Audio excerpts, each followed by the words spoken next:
Hello, everybody. We are excited to welcome you once again to this session of the CBRL Graduate Network Skills Development Seminar Series 2025-2026.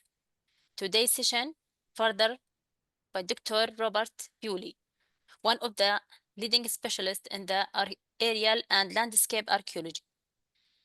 He currently serves as the director of the aerial archaeology in Jordan and aerial archaeology in Oman projects. Dr. Bewley previously held position of Director of Operation at the Heritage Lottery Fund and served as a head of survey and aerial survey at English Heritage, a Cambridge PhD graduate in archaeology. He is also the co-founder and former director of the Endangered Archaeology in the Middle East and North Africa, APAAME projects, at the University of Oxford, 2015-2020. In today's lecture, titled Collecting, Processing, Analyzing Data. 1. Observation and Visual Analysis. Dr. Bewley will discuss methodology framework of archaeological documentation through the aerial observation and visual interpretation of historical landscape. His participation link field experience with the academic insight, highlighting how technology support archaeology research and heritage preservation. We are truly glad to have him here. And we invite you to place any question or comments in Q&A box. Dr. Bob, the floor is yours. Thank you, Rodina. And it's with some nervousness that I start this talk, because what I wanted to talk about was just aerial archaeology, but the guidance I was given was that I was not allowed just to talk about one project. So what I'm about to give you, and forgive me if some of you know this already, but I thought best to start with the lowest common denominator. And in the words of some famous person, I want to try and keep it simple. So I've tried to make it as varied as possible, and to incorporate not only aerial archaeology, but also survey and building survey, because the principles are the same, but I thought it was good to explore new territory. So there will be, I wasn't sure whether there would be much interaction, but given that you can ask questions, the initial bit, it would have been good to have had in a live classroom where I could ask you what you were seeing, because it is about visualization and how we interpret what it is we see. So I will crack on, and hopefully my talk will be about an hour. Oh, let's have a look. That's it. So one of the questions I sort of set myself to answer, or these questions were, how do we see things? How do we record what we see? And almost the most important, how do we interpret what we see? One of the things in life is that, and I've put optical illusions, so I'm going to show you a couple in a minute, is that everybody sees things differently, whether it is color or shape or size. Recently, I've discovered that if I see something that I think is blue, somebody else says, no, that's green, and vice versa. And it happened just the other day, in fact, when I was in Jordan, and I said, well, mine's the green suitcase, and somebody else said, no, that's blue. And I thought, oh, well, for me, it's green. Maybe you're seeing it as more blue than I do. And that's why I put this third thing on here, which is always seek a second opinion, because some of what I'm talking about is how we record things as well. So two brains and two sets of eyes are better than one brain and one set of eyes. Now, the next couple of slides are really just these things where, depending on how near the screen or how far away you are from the screen, that could look like a goblet of vase, or it could look like two people staring at each other. And it depends how you look at it, whether you blink your eyes and then see it in a different light or not. So always look at things for longer than you think you might have to try and understand them before you interpret them. This is one of the most famous of those optical illusions called Escher's watermill. And when you look at it in detail, it doesn't work as a watermill because it can't, because actually things are not moving up and down, and the way he's drawn it. And this was drawn in the 1960s. And if you look it up on Wikipedia, there's a great long description of what it is you're actually seeing. And it's partly because it's taken from an angle, or the view is from an angle. It makes it look, as it says here, the viewer looks down at the scene diagonally, which means that from the viewer's perspective, the aqueduct appears to be slanted upward. The viewer is also looking across the scene diagonally from the lower right, which means that from the viewer's perspective, the two left-hand turns are directly in line with each other, while the water wheel, the forward turn, and the end of the aqueduct are in line. So it is an optical illusion. And often when we're looking at things and wanting to make a record of them, it does depend on the light. And one of the other tips I would always say is don't always rely on seeing things once. Go back under different conditions. And as archaeologists, and if you're a digging archaeologist, this is absolutely true. This is just another optical illusion just sent to help your brain be confused while I'm talking, is that if you're scraping a section or scraping an archaeological excavation, differential drying will show things at different times. So it isn't just about recording it at 10 o'clock in the morning or 4 o'clock in the afternoon. Actually see what happens during that drying out period and see what more you can see. And I'll be able to reinforce that point when it comes to particularly some aerial archaeology material. And this is just a staircase, which depending on how you look at it, sometimes you're coming up from the bottom towards the center, and other times you're going down, and it just depends where your head is looking at it. And if you move your head or blink, you will see it differently. I'm not deliberately trying to confuse you. I'm just trying to say that there are lots of tricks that the brain plays in terms of what your eye sees and then it interprets. And that one, I always find this one, I see it, a woman's face if I'm further back, but when I'm nearer, it looks like a sort of jovial medieval folk figure.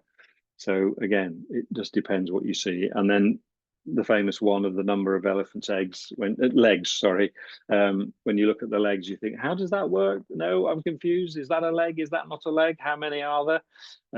Similarly with this one, Moiret's pins, whether these wheels are moving, obviously they're not moving, it's static, but your eyes, depending, it doesn't work quite as well on a screen. But certainly when you're looking at this on a printed piece of card, it looks like the pins are moving, but they're not actually turning, it's just an effect.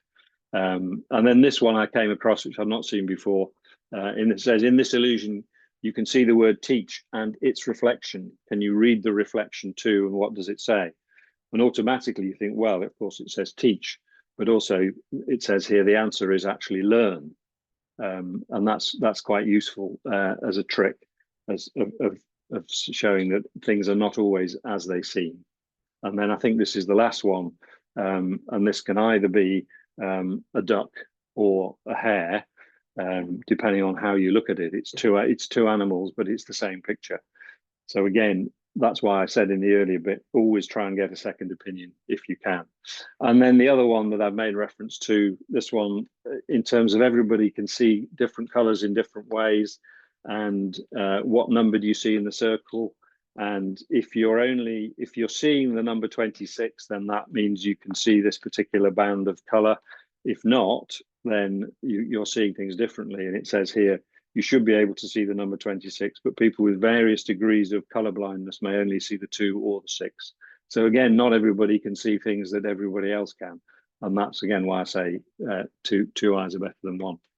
And this was the framework I was given to talk about today, and frameworks for structured observation. And I'm just, the bits in italics are my thoughts on that, which is don't rely on a single source of evidence, but we will need databases to record things.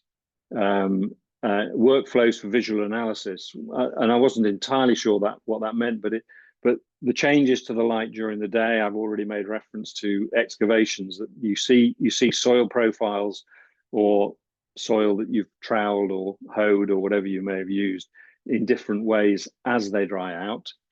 So then I've said, if possible, view under different conditions. And that makes a lot of sense in terms of aerial archaeology too. And when it comes to note taking, you've got to be incredibly assiduous. Yes, you've got to use digital methods now because just having a paper thing is not enough. And it's also got to be structured. And I'll be talking a bit more about the structure of things as we go through the talk.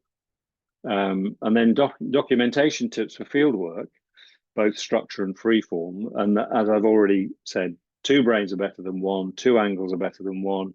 And it also refers back to making sure that you've got the digital record, and if you want a paper record as well, if you can do both, that's really important.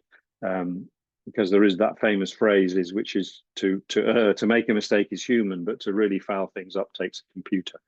And then the final one, basic data management, which I won't go into much detail of, but always keep 3 copies of everything. And whether that's 1 paper and 2 digital, or we've always been advised that in the digital world, you should have 3 copies. And if that's the original and then 2 copies, that's fine.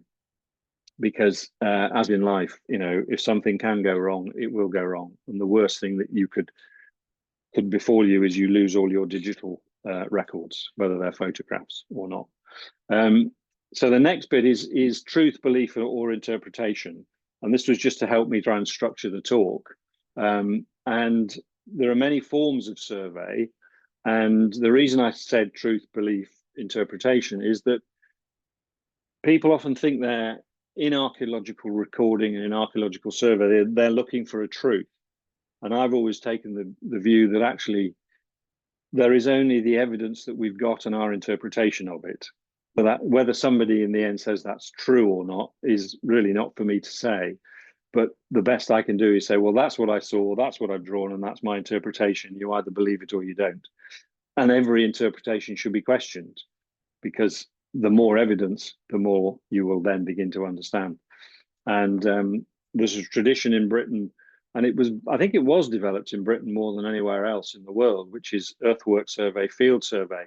And this is just one example. And what I like about this is it's almost like a form of art, because they're beautiful drawings, and the illustrators even, and this is not too far from where I live now, they've even written, because the site itself is called Ewe Close, and a ewe is a sheep, so they've drawn a couple of lambs on the edge of it. So whoever was drawing this, it was published in 1936, clearly knew that this wasn't just a boring documentation of an archaeological site. It was also an artistic interpretation, trying to represent on paper what they'd measured by walking over the site. And at the very end of the talk, you'll see an aerial photograph of this particular site as well. So it isn't just how you record it. It isn't just what you record. It's also how you record it. And obviously there are some basics there, which is there's a north point and there's a scale in the old imperial yards. And obviously there's a location so people know where they are. And often those are the 3 fundamental things, what is it, where is it, and how big is it?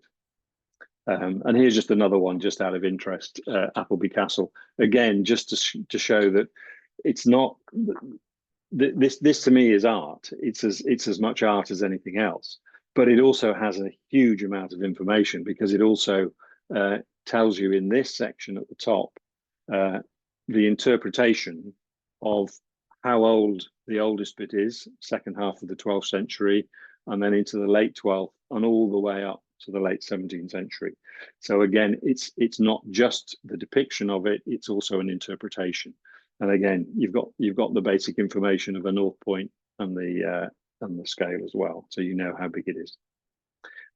I've just got these 2 slides are that more and more I'm getting requests from artists across the world who say, we really love what you do in terms of working in the desert and working in Jordan, and can we take some of your pictures and then adapt them as art?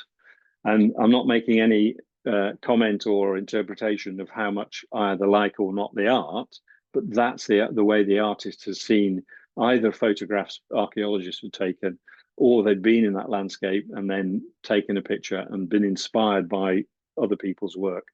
So I don't think we should shy away as scientists, as archaeologists, from the fact that actually they can be seen in very different ways by different people, you know, very creative, artistic people, to try and bring a mystery to it as well.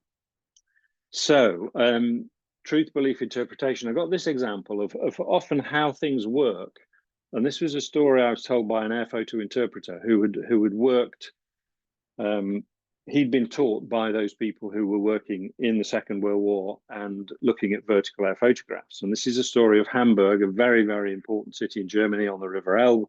The Elbe flows from here north into the Baltic Sea. Very, very important.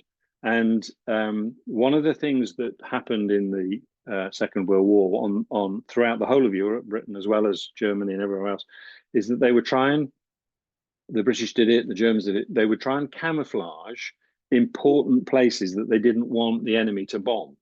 So in this particular instance, it was the railway station here, which you can see, and I'm just trying to move with some care. If I move this out of the way, because that's on my screen.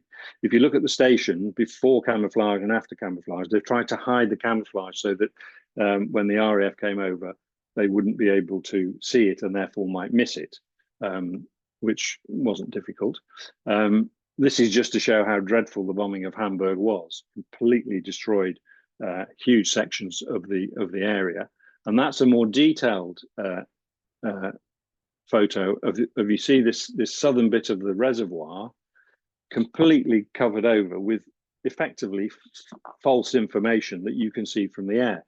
These buildings don't exist, they're just paper or cardboard or whatever else.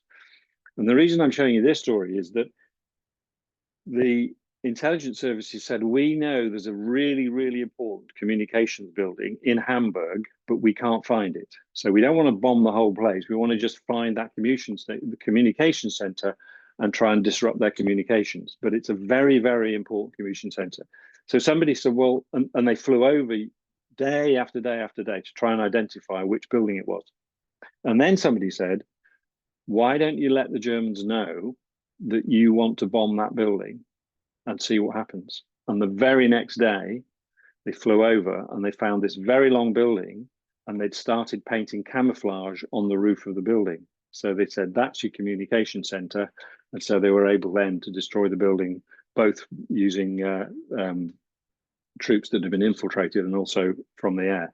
So it isn't just about what we say and how we say, but also how people interpret what it is we say. And that's very important in life. People like to think that in archaeology, somehow it's apolitical and rides above anything else, but we're just as much a part of the political system as anybody else. And what do you do with archaeologists in wartime? Most of the archaeologists who were employed in the Second World War were used as air photo interpreters because they felt that was a good skill for them to have. And there, just to show you what Google Earth 2025 Hamburg looks like now.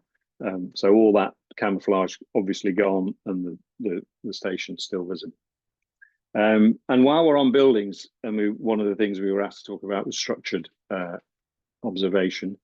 And in anything in terms of buildings, obviously there is always a tension between architects and engineers. And I don't know the format necessarily of the audience. One of the difficulties of doing these things on Zoom. Some of you may be architects, some of you may be buildings people, some may be archaeologists, I don't know, and some may be engineers. But the other thing is you're all users of buildings. And so I've just got a few images of effectively buildings that either need recording for whatever reason, and I was lucky enough just to be there less than a month ago at Kazabushir in Jordan to record. We were doing a field trip, and it happened to be a field trip relating to Roman archaeology, so we were able to take the people that were on the trip to Kazabushir, those who'd now either never been to Jordan before or never been to Kazabushir. And every time I go, I look at the walls and the turrets and think, the cracks are getting bigger and bigger, and the rubble, sorry, not the rubble, the masonry will soon end up like this rubble on the outside here. So again, recording things to try and preserve them is as important as recording things to interpret them. And sometimes you have to record them rapidly. And obviously a series of photographs is often the best way, rather than saying, I need to draw every stone. And clearly there are lots of things happening at Casa to try and help preserve it. And I wanted to just put this one in, because also what this is showing is the latest addition to Casa is this structural strengthening here. Obviously, what this looks like at the moment is wood, a wood structure, but inside it is metal. I've seen the pictures, because the inscription above the door is clearly cracked and would probably not have survived very much longer. So they've put steel reinforcing in with two very, very large steel supports, obviously masked it in wood so that it doesn't look too bad. And obviously that's a perfectly acceptable thing to be doing, but it is part of the history of that building. And so phasing or understanding the phases of buildings, I mean, this probably happened in 2024, so it's very, very recent, but also you can see from the mortar and other things have happened to that building. And that's where your eyes tune in. And that's why I showed those optical illusions, which is you can stand and stare at this for a long time to try and understand it before you record it. And that's really important. And that's just another example of where the wall of that particular turret has fallen down. And there's Casa Bishir from the air, just in case anybody in the audience was tuning in to see some aerial photographs. There will be more, don't worry. And if you haven't been to Casa Bishir, just as a side point, it is such a wonderful place to go. And I think it's quite right that the Department of Antiquities are making it a priority to try and at least conserve it so that it doesn't get any worse.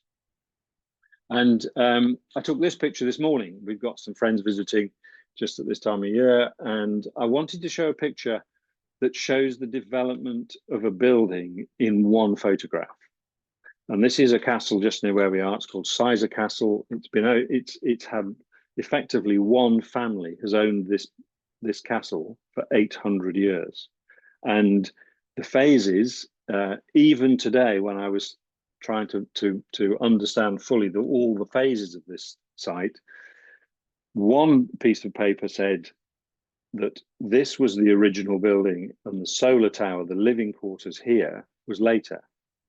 When you hear one of the Strickland family talking on a video when you go in, he says, this is the original living quarters and this is the medieval thing built afterwards. So clearly I've got to do some more research and get a second opinion. And then it develops with another tower here and these wings are added much later. So some buildings reveal their secrets very quickly, but others will take a lot longer to try and look at it. And sometimes you only have a moment to take a picture, as in aerial archaeology. But actually, if you wanted to study the phases of this building and how long it might take it and when this bit was put on and whether these are all later, and then study the chimneys, because the size of the chimneys in the medieval period, and especially from the Elizabethan period onwards, the size of the chimneys were an indication of how wealthy you were. Now, who knew that? So the more you know about a thing, the more you can then make an interpretation as to why this was clearly a significant medieval building. And those are the kinds of things that you need to be able to record or want to record. So it's not simple, but it isn't necessarily too complicated. And then the other point was really, this was just about context. I don't expect you to read all this here, but as an aid memoir for me, which was that this inlay, which is beautiful paneling, was actually sold to the Victorian Albert Museum, partly because the family wanted more money. And then as the National Trust, who now own this thing, they were able to get it back on permanent loan from the Victorian Albert Museum, because the context of something, if you just saw this wooden inlay in a museum, you might go, well, that's quite interesting. But in a way, it's no more than that. But when you see it in the room that it was built for and created for, that's much more important. And I think that's for me, that's a really important point to make. it doesn't matter whether it's wooden inlay from the 17th or 18th century or artifacts from excavations of any age. If they were in that location when they're found, keeping them as near to that location as possible, or even in situ for as long as possible, is for me the most important thing. So we often hear in the archaeological and heritage world that you can protect through destruction, or record, preservate. A word that was very familiar to me in the late 80s and early 1990s was preservation by record. And I would argue that it's not. It's a record. You're not preserving anything. And I think in archaeology, the closer we can always keep the artifacts to their origin, the better. Even if the origin of the artifact might have been 500 miles away, but the origin of where it was found at that moment. And so dislocating artifacts from their immediate locality, I think, is really, it shouldn't be encouraged. But that's why recording all that information diligently, as I said earlier, being assiduous in your note taking is really important, because for me, context is everything.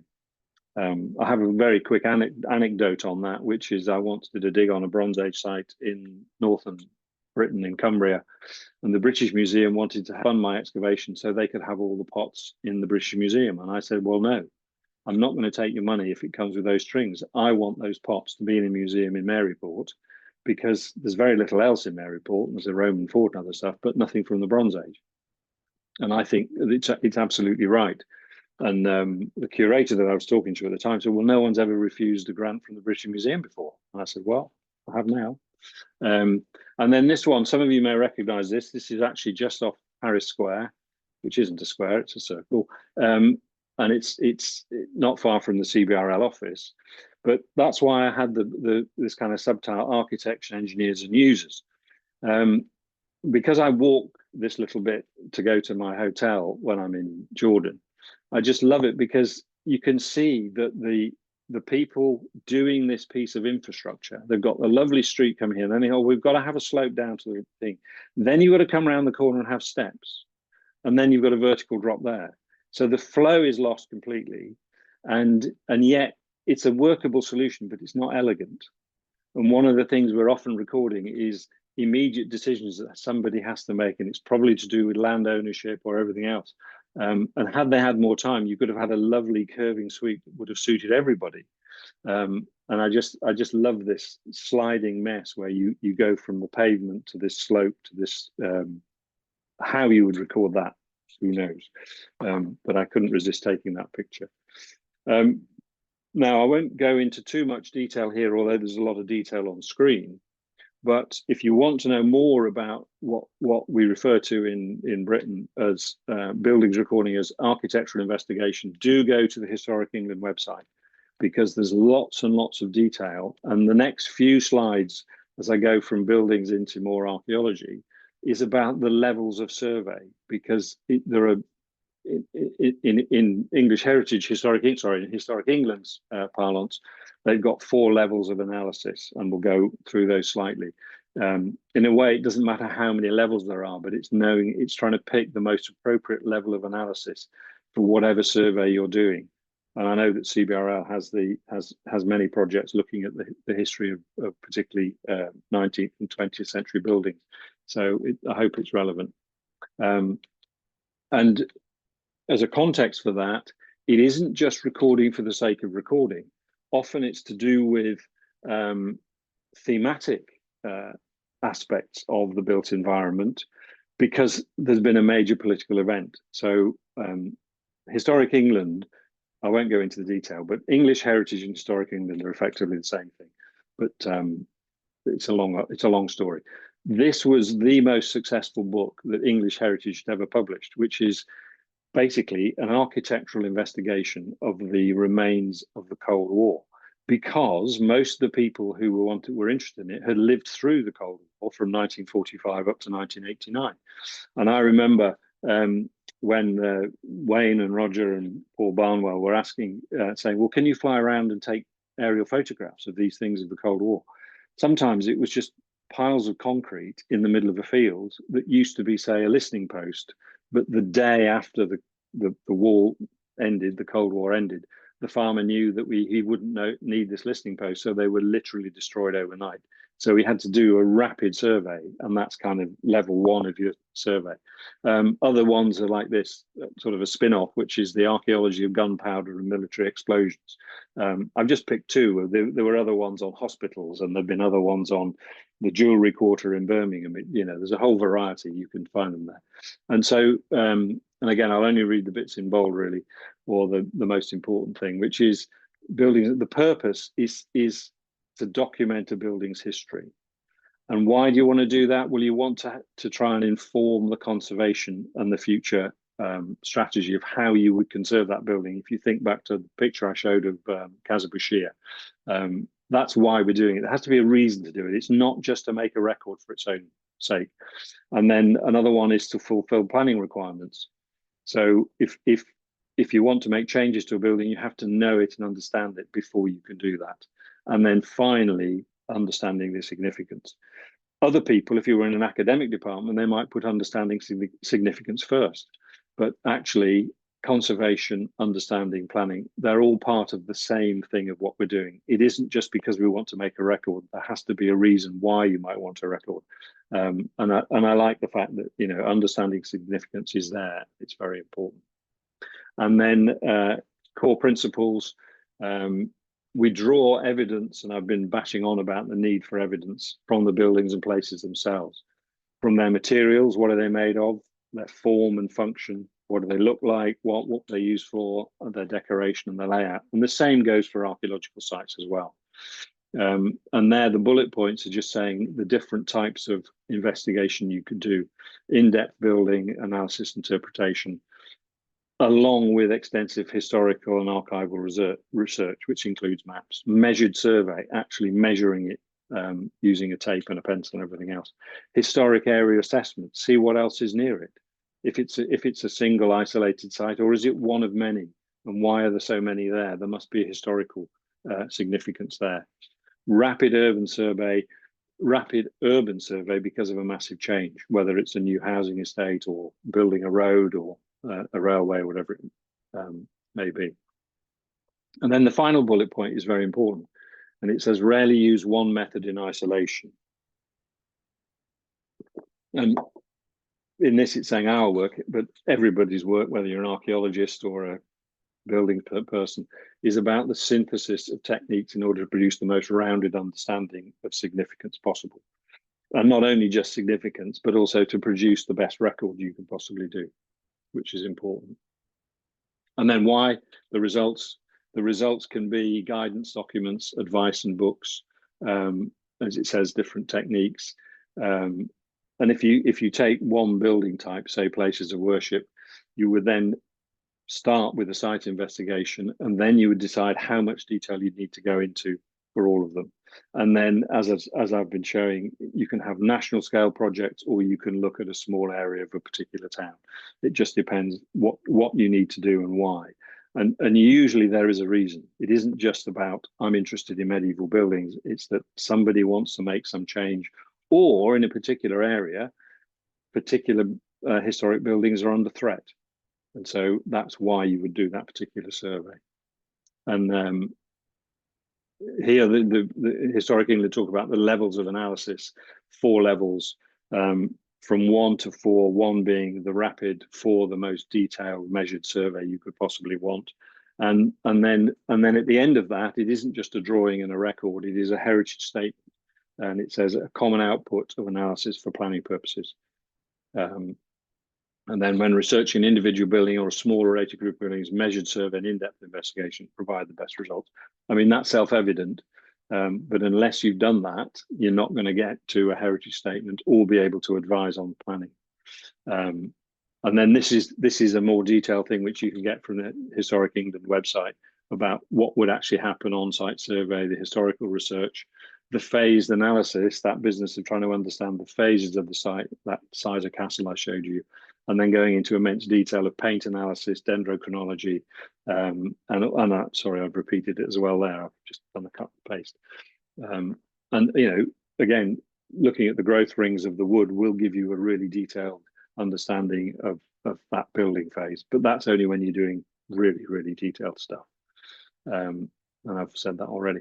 And here I just wanted to show the question of scale. And what I've done is I've just shown we're very lucky in England to have, in Britain, to have the Ordnance Survey maps. And so this one is at 250,000 scale, showing you the overall area and the, an area you might look at for historic area assessment. And then the 50,000 scale, and we're zooming in on this particular area here, Egmont Bridge, just south of Penrith. And then you've got the map here where it shows you every field boundary.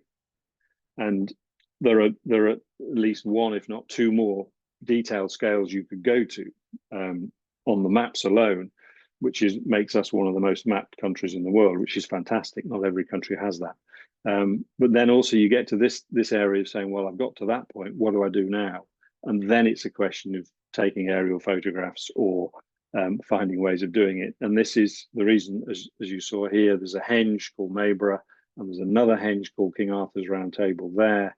And this is a drone picture I took about 6 weeks ago because an archaeologist was digging 3 small test pits here, because as you can see, this is a huge prehistoric bank, and there's a central monolith here. But archaeologists have surveyed this, and they think there's a ditch running underneath this, which is just visible in some of these patches. So that's what they're looking at. So this is Mayborough here, and then again for the context, there's King Arthur's Round Table that you saw in map form before, and then the very famous important river here, Egmont, and the Pennines in the background. And one of the things that I think is under-emphasized in aerial survey is just how much it can be used for illustrating and setting sites in a landscape. So it isn't just about those detailed records that I showed you, it is also about the landscape. And there's the same site in just a little bit more detail.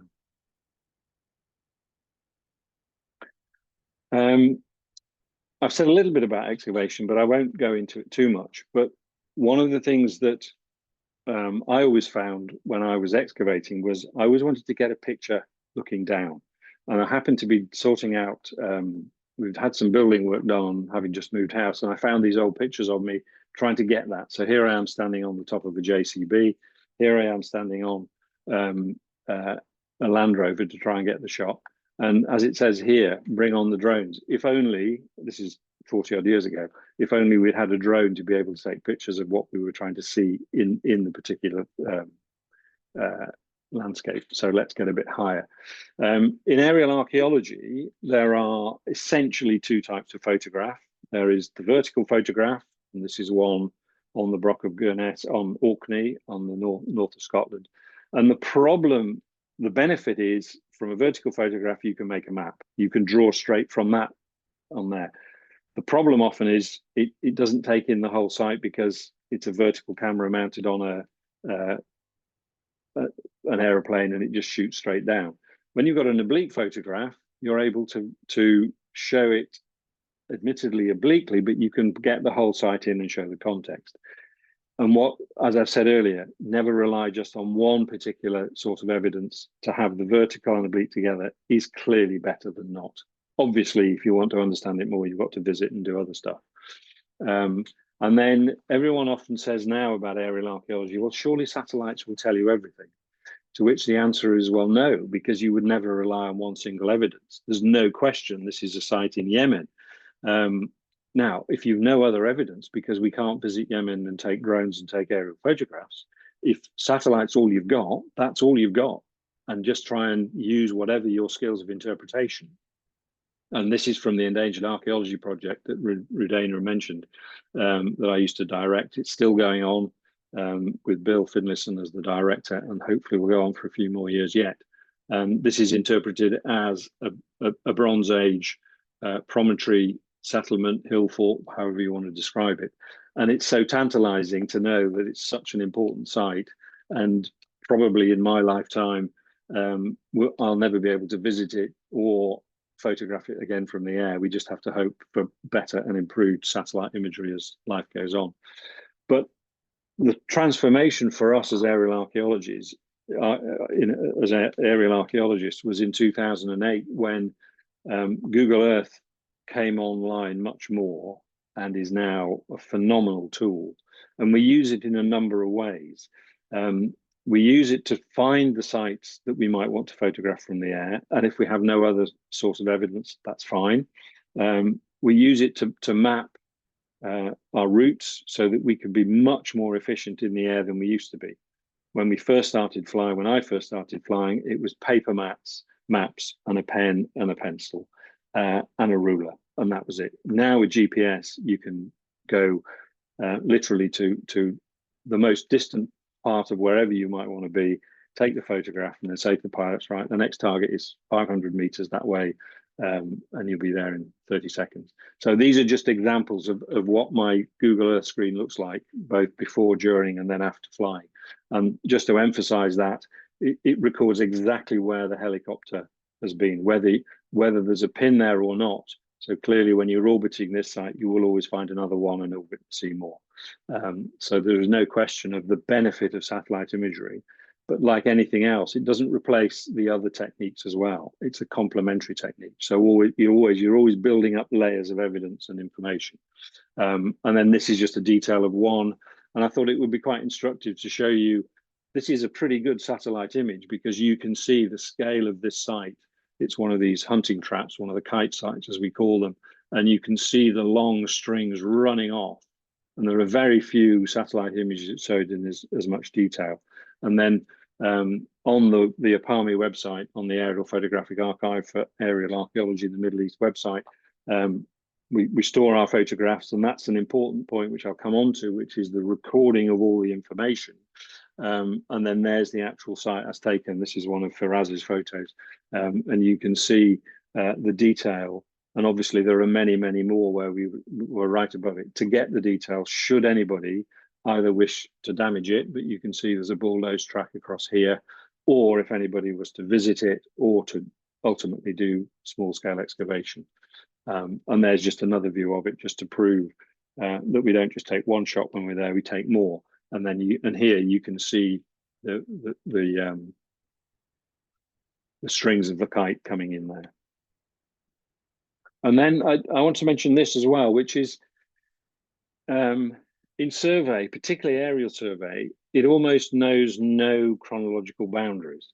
And this, in a way, this is Safawi and the pumping station of H5, which has become a project in itself to try and record it and then also restore it, or to restore certain parts of it that can be used by the local community. And the combination of recording the buildings on the ground, but also from the air, was really important.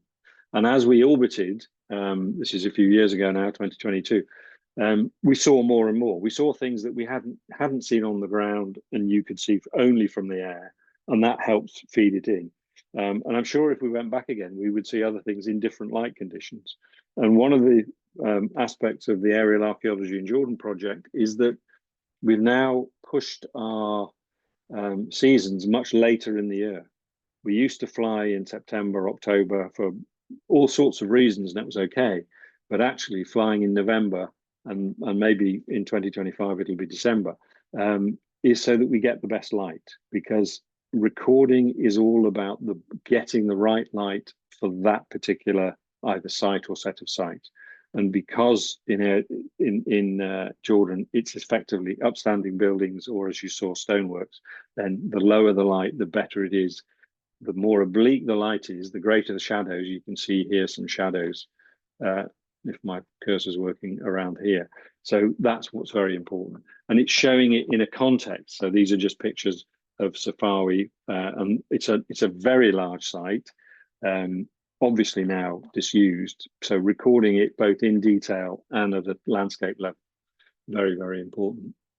And then the other aspect is the difference of what you see on the ground and what you see in the air. So this was some field work we were doing recently on some Roman sites that have been discovered by Michael Fradley of the Endangered Archaeology Project. And here we are just doing some field work. You get some idea. You can see there's something happening here and here. And there again, quite a good preservation of this, what is effectively a bank built in the Roman period.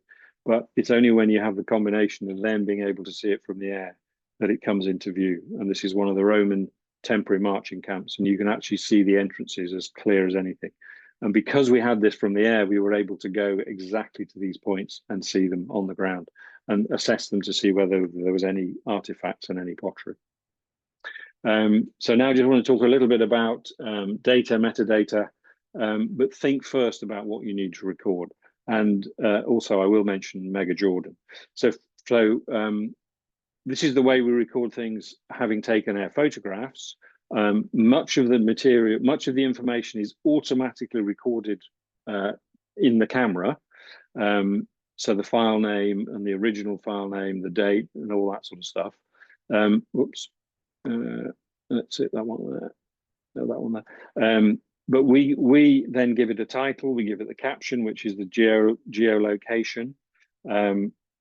Very, very important. All this, what's known as EXIF data, that's all recorded automatically. We don't have to touch that. But that's the important bit of information. What name have we got it and where is it? And that's its coordinates in the world.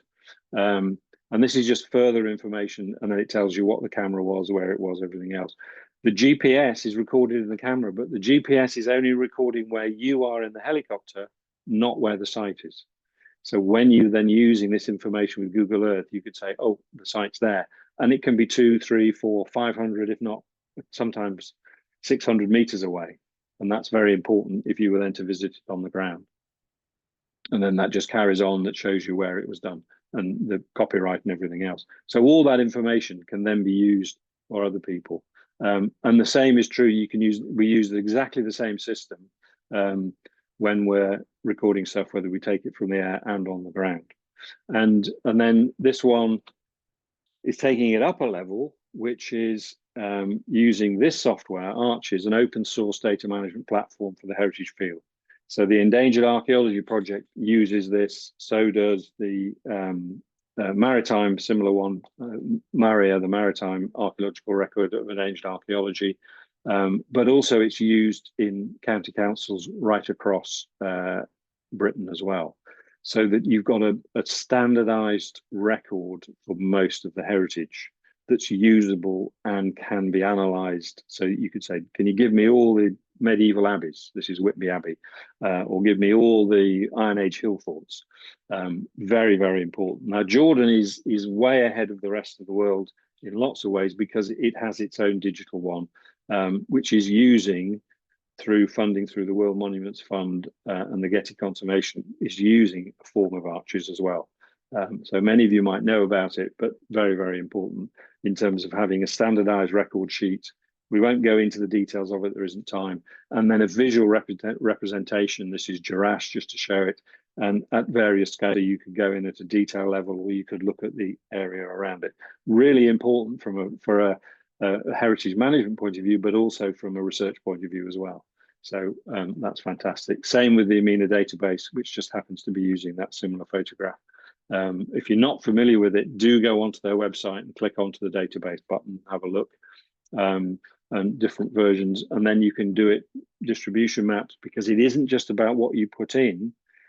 If ever you're using a database, it's also what are you taking out and how can you use it, which is, again, really important. There's no point in having a database that's full of data that you can't get access to. You want to ask questions of it. You want to know how many Bronze Age cairns there are in this bit of either Oman, Arabia, or Jordan, or wherever it might be. That's what researchers want to know. And this is just a very detailed analysis of the background to getting to that standardized record. I only put it on there to make you realize that it's not just a simple tick box exercise. There's a lot of thought has gone into what it is you're doing, which is very important. And now, in the few minutes left, just a quick run through of a little bit of aerial archaeology in terms of what we do and why we do it. I often get criticized for putting this picture on, but this is essentially one of the foundations of aerial archaeology. The picture of Stonehenge taken from an army balloon in 1906. And when archaeologists came to look at it, they realized that if you dig a ditch, as there is in the henge around Stonehenge, the crop, in this case grass, in a ditch will show differentially. So that meant you could see things that is only visible by being in the air. And then I just happened also to two reasons, because I talked about change. This is what Stonehenge looked like in 1906. Many of the stones propped up. Here it is in 2017, a very, very different looking monument and probably in better condition. And since 1906, they not only built a road, this used to be a tarmac road, the A344, but they then also closed it and grassed it over, all in the space of 100 years. So everything, in one sense, everything stays the same, but it also changes as well. And a long history of aerial photography in Jordan and other places as well. If you don't know the work of Poidoubar, then do look it up. Absolutely fantastic. And what makes this so important is that when he was flying and taking photographs, these are the tombs at Palmyra, some of which have now been damaged by ISIS. So again, very, very important historical record. And there's a view of just of Palmyra and the Temple of Bel, and just a fantastic record of what it looked like at that particular moment. And so preserving not only historical information, but also preserving these photographs is also part of what we're doing, because you have to have the historic photographs if ever we're ever likely or possible to take more recent photographs. I won't go into detail here because time is pressing, but except to say that, you know, in many ways, things haven't changed very much. We still get into aircraft, open a door, and take aerial photographs. Here, the open cockpit, and they would take pictures. Other people have tried to do lots of other interesting things by using pigeons, and here you can see the wings of a pigeon. Doesn't really work, does it, in terms of getting a good image? How they activated those cameras, I'm not sure, because this is way back in the 1920s. Other images here of Persepolis, again, very, very important historic photographs showing exactly how it looked in 1936. What date was this? 1936, and seeing the change, because most of what we're doing, whether it's on the ground or from the air, is recording change. And they were lucky enough to be able to get an aircraft into Iran. And this would have been a good one to have had in terms of an interaction thing to say, well, you know, what can you as the audience see on this particular photograph? And this is a stunning photograph in terms of the archaeological information, but it's also a very good illustration of having the really low oblique light, probably taken in the November or whatever time, or maybe even early spring, given the state of the crops.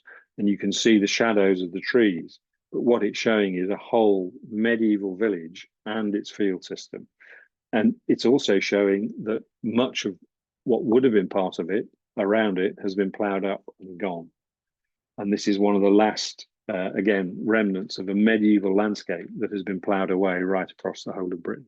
And aerial archaeology has the ability to change it.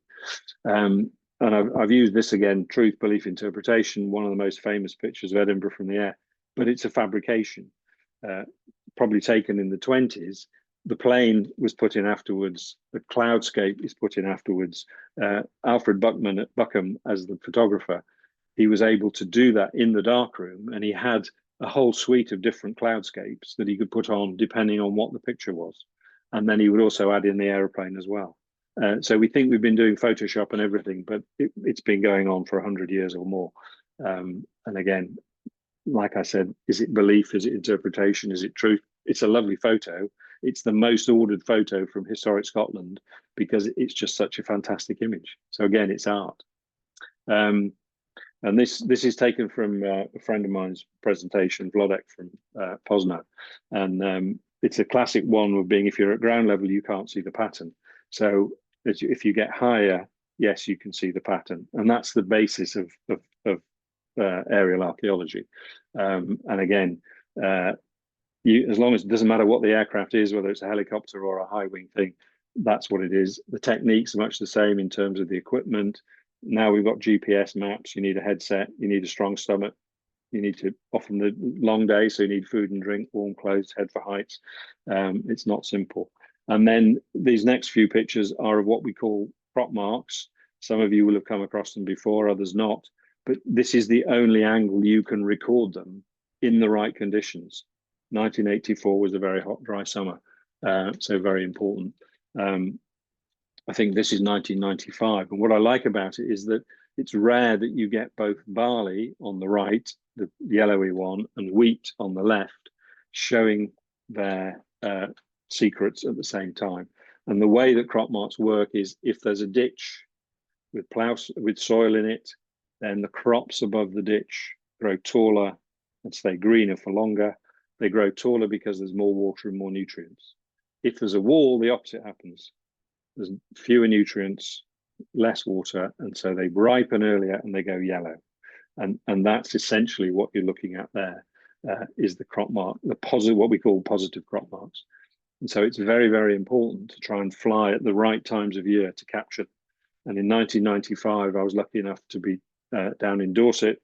Roger, who was the main photographer, was so exhausted because it was so dry. I thought, well, I'll go and look at this. Again, a henge monument, which has got a church inside it, and no one had ever seen these crop marks outside. And having just told you that if there's a ditch, it stays greener for longer, but this is a field of peas.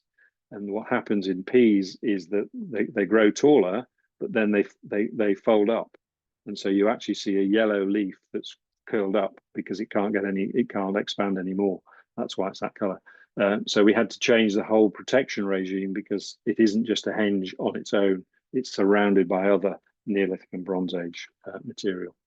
And then very quickly, I've talked about how we see things differently. This is using a color infrared film back in the 1980s. And here's a double-ditched Neolithic enclosure in East Germany. And it's made to look so much more, have much more impact because we've got the false color infrared. There's very little extra information, but sometimes it is about having an impact. So using different films and different techniques is a good one. And in a way, this summarizes for me the whole of not only archaeology, but especially aerial archaeology. You have a living medieval village here in Oxfordshire. You have the earthworks that have not been ploughed because it's Oxfordshire, not just one manor house, but probably two. Then it gets ploughed up and it's a gravel area, and there's a whole range of medieval, Roman, prehistoric things, and then modern progress. What do we need to build houses and roads? Gravel.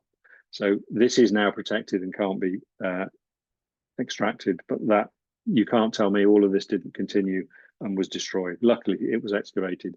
This field, though, is a problem because we know there's archaeology in it, but if you can't see it, you can't protect it.